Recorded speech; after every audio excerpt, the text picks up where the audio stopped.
अस्सलाम वालेकुम भजन। मेरा नाम इजाज सौवे। मैं पहले भी सोलर टूर लवाया है। भाई जफर इकबाल मुनारी तू अड्डा खालकाबाद तू ते हाँ हुण टूर लवाया है। मारशानी राई दा ये 6 दी लगी पई बड़ा 6 दा पानी है, जबरदस्त पानी है।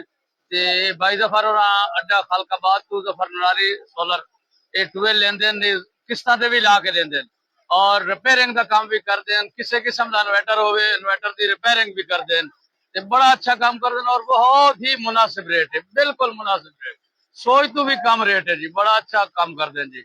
अड्डा खालकाबाद उस्ताद जफर इकबाल मुनारी। फोन नंबर इन्हों का है 0301 78 14 827।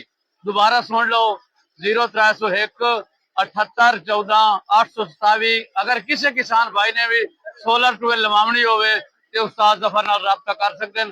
बड़ा अच्छा काम करते हैं और बहुत ही मुनासिब रेट है। शुक्रिया।